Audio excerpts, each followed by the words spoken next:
호주 집값은 이렇게 비싼데도 왜 여전히 사람들이 집을 사려고 할까? 오늘은 이 질문에 답해보려고 합니다.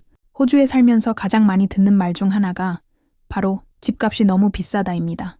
시드니나 멜번은 이미 세계에서 가장 집값이 비싼 도시 순위 안에 꾸준히 오르고 있고, 이민자나 유학생들이 와서 놀라는 것도 대부분 와, 렌트비가 이 정도야? 라는 부분이에요. 그런데도 신기한 건 집값이 오를 때마다 사람들이 포기하기는커녕 오히려 더 서두른다는 거죠. 먼저 정치적인 측면에서 봐야 합니다.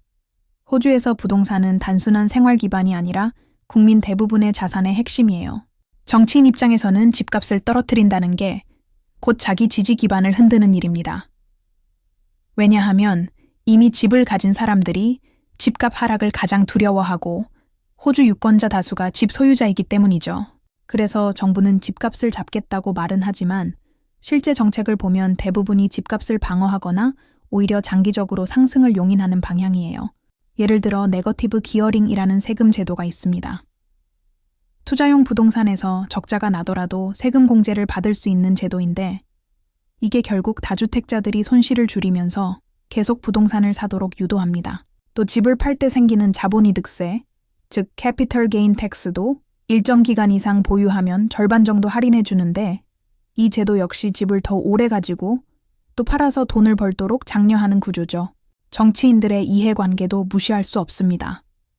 호주 국회의원 상당수가 부동산을 여러 채 가지고 있는데, 그런 상황에서 집값을 내리는 정책을 내놓기는 쉽지 않겠죠. 결국 정치 구조 자체가 집값을 올리거나 최소한 유지하는 방향으로 설계되어 있다고 볼 수 있습니다. 두 번째는 경제적인 이유입니다. 호주에는 한국처럼 전세 제도가 없어요.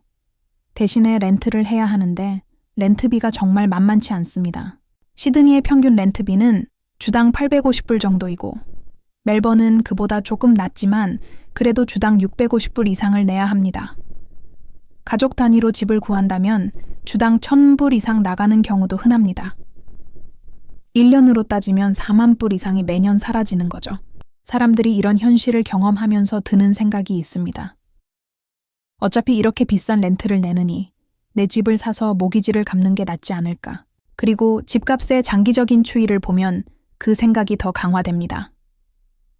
지난 30년간 호주 집값은 평균적으로 매년 3에서 7%씩 상승해 왔습니다. 1990년대에 20만 불 하던 집이 지금은 150만 불이 된 경우가 많고, 실제로 부동산 투자로 큰 부를 이룬 사례는 주변에서 흔히 볼 수 있습니다. 이런 경험이 쌓이다 보니 사람들 머릿속에는 집값은 결국 장기적으로 오른다 라는 믿음이 자리 잡게 됩니다. 주식은 위험하고 은행 예금 이자는 낮으니까 안정적으로 돈을 불리려면 부동산밖에 없다는 거죠. 그래서 집값이 오르면 오를수록 오히려 사람들은 지금이라도 사야겠다는 압박을 더 크게 느낍니다. 세 번째로 호주만의 이민 정책을 빼놓을 수 없습니다.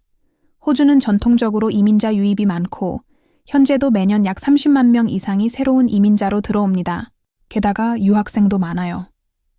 2024년 기준으로 호주에는 70만 명 이상의 유학생이 공부하고 있고, 이들 대부분이 시드니, 멜번, 브리즈번 같은 대도시에 몰려 있습니다. 그러다 보니 자연스럽게 임대 수요가 폭발하고 임대료가 오르고, 그러면 결국 집을 사려는 수요도 늘어나게 됩니다. 정부 입장에서는 이민을 통해 노동력 부족을 보완할 수 있고, 동시에 늘어나는 인구가 부동산 시장을 지탱해주니 세수도 늘어납니다. 즉, 이민 정책과 집값 상승은 서로 맞물려 돌아가는 구조라고 볼 수 있습니다.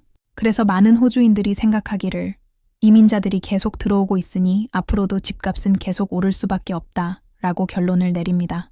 네 번째는 심리적인 이유와 문화적인 배경입니다. 호주에서도 집은 단순한 재산이 아니라 삶의 안정을 상징합니다.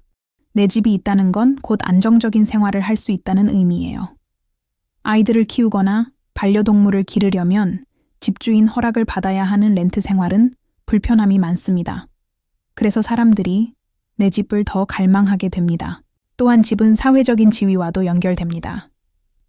호주에서는 집이 없으면 루저다라는 말까지는 아니더라도 집이 있는 사람과 없는 사람 사이의 인식 차이가 확실히 존재합니다. 특히 중산층은 집을 소유하는 것이 곧 성공의 상징이고, 친구나 동료가 집을 사면 나도 서둘러야겠다는 압박을 느끼게 됩니다. 거기에 FOMO, Fear of Missing Out, 놓칠까봐 두려운 심리. 또 크게 작용합니다. 매년 집값이 오르는 걸 보면서 내가 지금 안 사면 평생 못 살 수도 있겠다라는 불안감이 생기고 그 불안감이 결국 집을 사는 행동으로 이어지죠. 물론 이런 흐름에 반대하는 목소리도 있습니다. 밀레니얼이나 C세대 같은 젊은 층은 우리는 평생 집 못 산다는 좌절감을 느끼고 대신 여행이나 라이프스타일 소비에 집중하기도 합니다. 또 호주는 가계부채 비율이 세계에서 가장 높은 나라 중 하나인데 소득 대비 가계부채가 200%를 넘습니다. 즉, 집을 사는 순간 30년짜리 빚을 지게 되고 금리가 오르면 매달 수천 불씩 더 내야 하는 상황이 벌어지기도 합니다. 하지만 역설적으로 이런 위기에도 불구하고 집값이 조금만 떨어져도 지금이 기회다 라며 오히려 매수세가 몰립니다. 사람들 마음속에 깊이 자리 잡은 건 결국 집값은 다시 오른다 라는 믿음이기 때문입니다.